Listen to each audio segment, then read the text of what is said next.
workshop series of for the writing boot camp.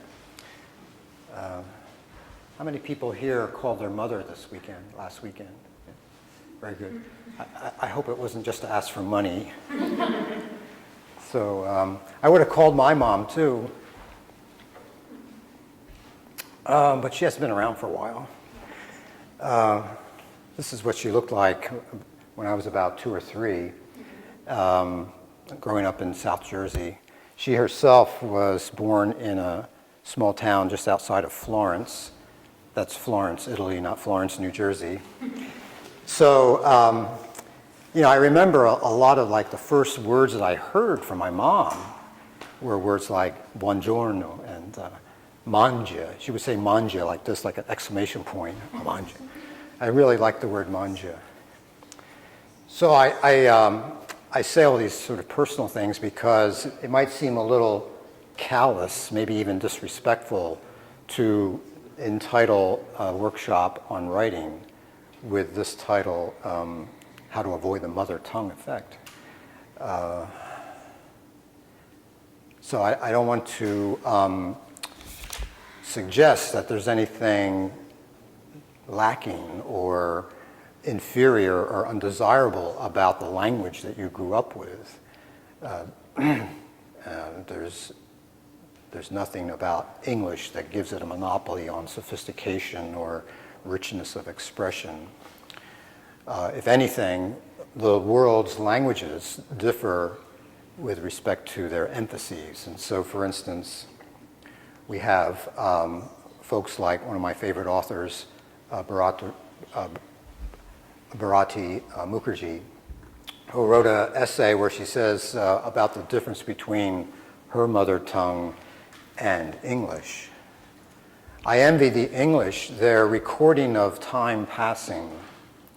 They used yesterday, today, and tomorrow to mark the past, present, and future, while in Bangla, her mother tongue, we made use of kal, time, for all 3 tenses. In the same essay, she says that English had no use for the nuanced nailing of extended family relationships. Their aunts and uncles seemed disrespectful and generic compared to our father's side older brother or mother's second sister. Some writers have tried to push back against the presumed stereotypes that arise from what are thought to be differences in languages. Amy Tan, another one of my favorite authors, has tried to counter the mistaken views about any possible deficiencies in Chinese, for instance, when she wrote in an essay, "To listen to my mother speak English, one might think that she has no concept of past or future tense, that she doesn't see the difference between singular and plural, that she is gender blind because she calls my husband she." And then there's Alice Walker, whose character in The Color Purple, I think, really expresses eloquently the tension that one might feel over the presumed differences between English and other languages. This character says, "Every time I say something the way I say it, she corrects me until I say it some other way. Pretty soon I feel like I can't think. My mind run up on a thought, get confused, run back and sort of lay down. Look like to me only a fool would want you to talk in a way that feel peculiar to your mind." So I don't want this title to suggest that there is some deficiency in the mother tongue. Instead, I want to present something that I think will supplement your facility in your own language, in your own mother tongue, with a competence in English that you may find useful in writing research. There are, I think, certain linguistic structures in English that make it challenging for one who comes from a different language to accommodate those linguistic structures. And I think one of the main ones is this combination of words, and the. Why is it that these three very short and simple words can cause so much trouble? So my objectives for this workshop are to help you to identify the various types of English nouns, because nouns and these articles, and the, are intimately connected, to define what an English article is, and then ultimately to help you to select English articles in a way that's correct and appropriate to what you're trying to express. So to do this, I want to take some examples from the actual archive of research. This is an interesting article that appeared about 15 years ago in the Journal of Polar Biology, and it was a study on how, well, you can see the title, How Penguins Poo. Had some rather dramatic looking diagrams to it. You would wonder, why do we need to know this? You know, anyway, I also want to give to you a little flow chart that I think will help you to kind of work with this idea of English articles. Thank you. Mm-hmm. Please, join us. Oh, go ahead, sure.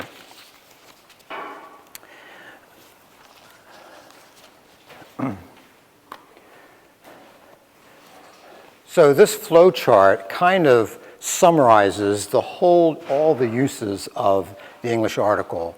And so I'd like to use it as a way of explicating the ideas in this workshop. So first of all, let's review what nouns are, because unless we have a complete understanding of this simple aspect of English, then anything else like how to use articles won't make a lot of sense. So first of all, nouns, of course, name things. They name people, places, events, concepts, especially concepts in the world of research. So here we have a sentence from the article about penguins, and it has typical nouns in it. What are the nouns in this sentence? Just call them out. Birds. Any others? Feces, that's a nice one. Amount, effort, plumage, and even beno, right? That's a noun. So nouns are quite handy. You can express lots of things. For instance, the subject of a sentence or the complement of a sentence. That is to say, something in the sentence that says or describes something about the subject. An object, the thing that's acted on by a verb. And a positive, which is some noun that expresses something about another noun. And you can even use it to identify someone in direct address, like dear editor. So this is all quite basic, I hope. But it figures quite intimately into the uses of the English article. So, although I wanted to go back here. So here we have uses of nouns in those various positions. Birds propel their feces. So birds would be a noun in the subject position, feces a noun in the object position. Amount would be a noun in an object position from a preposition. Likewise, plumage.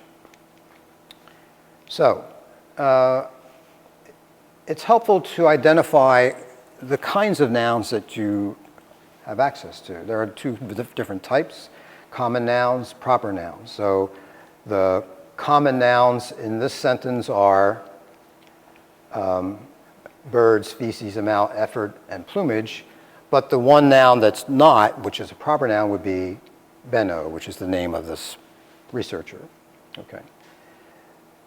Also, it's helpful, especially in the uses of the article, to understand the difference between nouns that you can count and nouns that you can't. And so, for instance, in this sentence, the countable nouns are usually, not always, but usually they're those that you can just form a plural form like birds or feces, whereas uncountable nouns are going to just address something that's a collective, like amount or effort or plumage. Now, that's not to say you can't use these words in a countable form. You can. You can say amounts, you can say efforts, and you can certainly say plumages. But in this particular sentence, you can see how they're not used in a way that would be countable. So that distinction between countable and uncountable is quite important when we try to make distinctions in the use of the article. So, what are articles? Articles are really adjectives. That is to say, they are words that modify in some way a noun. Now, most of the time we think, well, adjectives will modify in a way that adds color, adds texture, or whatever is the modifier. But the article does so in a sort of slight way in how it points out the noun. So, for instance, in this sentence, the birds, the word the is pointing out in a specific way the noun birds. On the other hand, the word an, the other of the three articles, points out the word amount in a non-specific way or an indefinite way. And so, in fact, we have, to point out those two kinds of nouns, we have two kinds of articles, the definite article and the indefinite article. And so here we have the difference between the two, the birds and an amount. Now you can already see that to use the article correctly and appropriately is going to require some judgment on your part. It's not just a question of following the rules. There are certain general rules, but it's up to you to make the final decision as to what do you want to actually say. So, in order to do that, again, when it comes to making these decisions, if you're a native speaker, you've been doing this since you've been swaddled by your mother. But to do it from the place of someone who's not grown up with that language, and in fact whose language doesn't even include articles, and there are many that don't, like Russian, then it becomes a question of, well, how do I do this? What is the criteria for using an article? So in this flow chart, all you have to do is ask a series of questions. And the first question is, with respect to the noun that you're working with, is it a countable noun? So if the answer is no, then the question becomes, well, if it's not countable, but is it a definite noun? And if the answer is no, then there's no need for an article at all. But if it is a definite noun, but not countable, then the word the is appropriate. If it is countable, then there's another sequence of questions to ask. So in this sentence,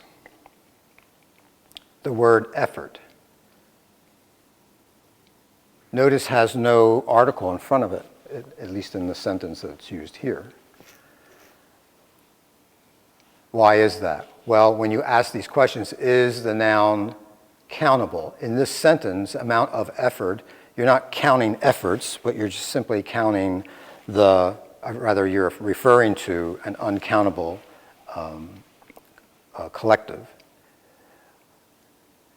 And then the question becomes, well, is the noun, even if it's not countable, is it definite?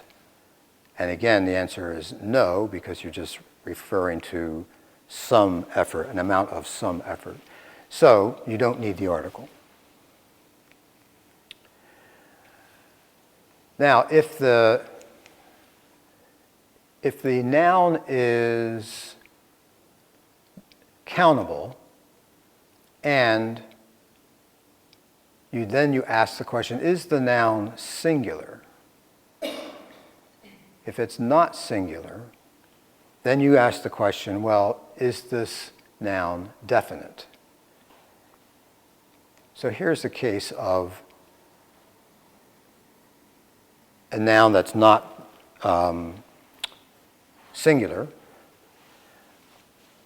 but it is definite, isn't it? We're referring to particular birds, not some birds or all birds, but the birds that presumably were referred to earlier in the paragraph. So if that's the case, then the word the is appropriate, the definite article. Otherwise, if you're just saying that birds propel their feces in a general sense, then you can see how that birds propel their feces would be a logical sentence. But it's not the sentence that Benno wants to express here.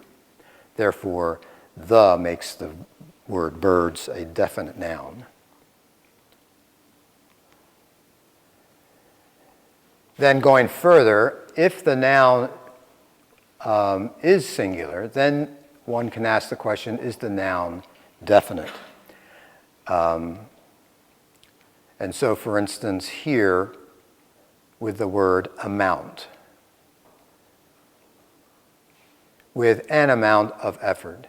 Notice how this is not a sense of amount in a definite sense, is it? And so you would use the indefinite article. And then the question becomes, well, is it going to be a or an? And this is a case of euphony, so if the word begins with a vowel, then you would put the n in there. But if it's a definite noun, then the word the would be ahead of the word amount. And again, notice how if you said with the amount of effort instead of and, then you're presuming that you had mentioned it earlier in some other sentence. So this is a rather simple mechanism, a simple linguistic structure if you're a native speaker. If not, then it's helpful to have some sort of regimented, some sort of mechanized way of making the decisions on these things, and that's what I think this flowchart will do for you. So let's see. I think at this point, I'd like to take some time for you to try out this flowchart on the sentences that are opposite the flowchart. Yeah. Can you please go back and clarify how do you differentiate between a countable and an uncountable? Yes. So again, this often depends on what you want to express. So the word amount, for instance, I don't think there are any words that are categorically countable or non-countable. So it's going to depend on what you're trying to express. So the word amount, for instance, we went back to, there it is. An amount of effort.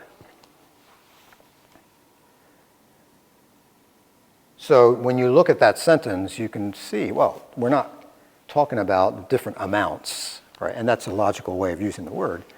But in this sentence, we're saying there's an amount. That's an indefinite noun. But if you had, let's say, 3 piles of chemicals in front of you, then you would have 3 amounts of substances, right? So in that sense, that's a countable noun. So notice how the same word can be countable or uncountable, depending on what you're trying to express. So this is not satisfying, but I just have to say, you have to determine whether it's a countable noun. Do you want to express a countable noun or not? So I kind of understand why birds would be countable, but can you explain why feces is also countable in this case?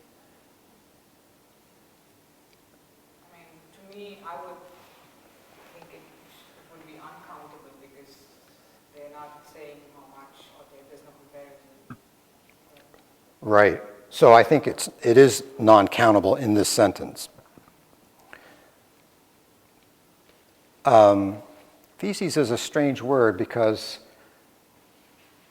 we don't usually refer to that thing in the singular, do we? I mean, it's always feces. So there's a number of, I mean, when your dog does it on the sidewalk, there's a number of them, right? So even though feces looks plural, we often see it as just like an uncountable noun. And that's how it's used here. It's uncountable. But you could say if you were doing a study on animal feces and you would want to make a distinction between dog feces and cat feces, now all of a sudden you have countable nouns. Yeah.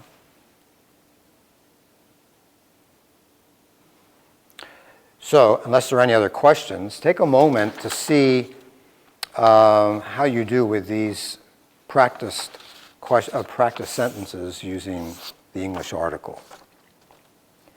Realizing, by the way, that in some cases you'll be at a disadvantage because you don't know what the context is for these sentences. So there may be some cases where you're not sure of what the answer is.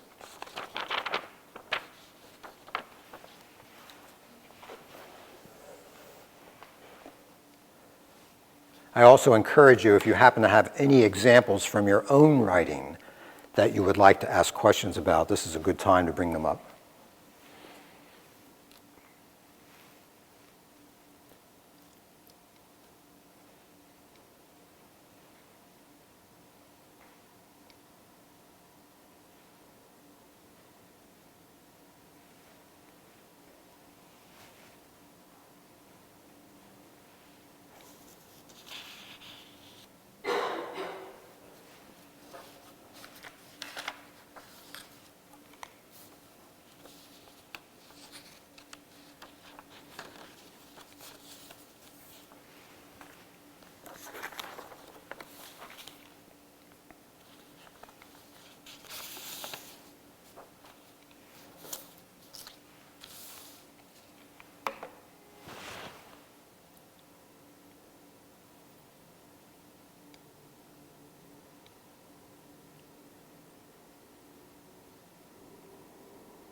So if you've done like a half a dozen of these, that's probably enough for us to work with. So we're going from feces to food here.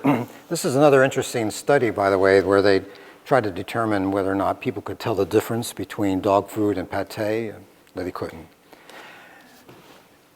So here are sentences where I've taken all of the articles out, and I'd like you to sprinkle them back in based on your understanding now of the differences between countable and uncountable nouns and definite and indefinite nouns. So what do you have for the first one?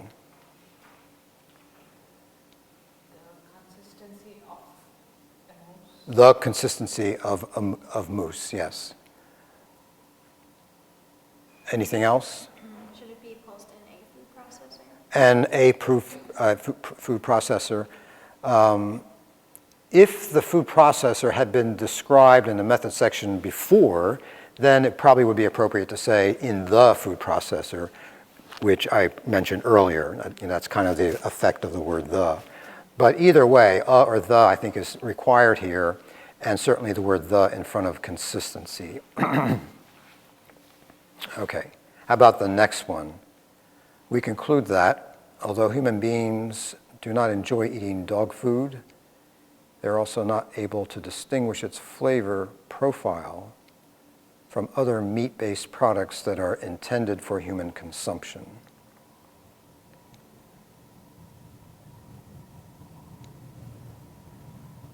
What do you think? This one seems like it wasn't missing any. Yeah, this is a trick question. Yeah, you don't have. There's no. I mean, you might force a couple of articles here, but the way it's written now, it's quite fine. Notice how human beings are a kind of indefinite reference to people out there in general. Dog food is a sort of indefinite reference. Meat-based products. So none of these things really require articles. How about number 3?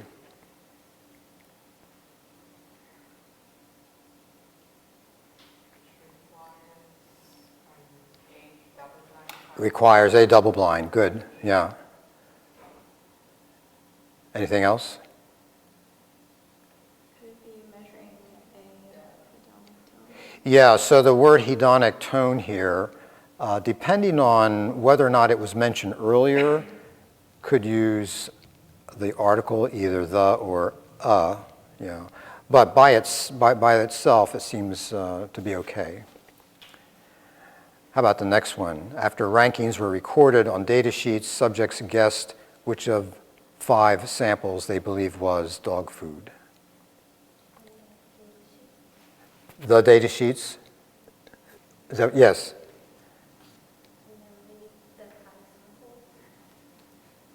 The 5 samples, yep. I have after the rankings were recorded. Good. Yeah. Now that one could be, depending on what your emphasis is, maybe you don't need to refer to rankings as the rankings, but certainly the other two, I think, are well placed. The 5 samples, the dog food. And I think these would be obvious. When you see these sentences in context with other sentences around them, it would be much more obvious. So again, you're at a disadvantage for being sure here. And how about number 5? Subjects significantly dislike taste of dog food compared to range of comestible meat products with similar ingredients, but they are not better than random at identifying dog food among 5 unlabeled samples. These two results would seem to be paradoxical. Should be the taste. The taste, the range, Among the 5 unlabeled and among the 5, yes, yeah. You might even say food compared to a range of comestible, but I think it works as well, yeah. Good. All right. Well, I mean, it sounds like you folks are on top of this sort of thing, so I don't know if we need to do any more. Do you have any examples that you would like to sort of share and ask questions about from your own writing? Okay, good. All right, well, I'm sorry this wasn't a little more useful to you. Sounds like you're already on top of the English article. But if you have any friends that you think could use this kind of guidance, please pass on the flow chart. So the next and the last workshop will be next Tuesday, and that will be more graphics oriented. And in particular, I'd like to speak a little bit about the poster. How many people need to have a poster for their, yeah, okay. So maybe you'll get some ideas about posters. But in general, I'm going to try to talk about how do we describe and refer to graphics in our writing. It's not just saying figure 1, but there are ways that are effective in referring to graphics from the text. So thanks for your attention. See you next week. Thank you so much. Sure.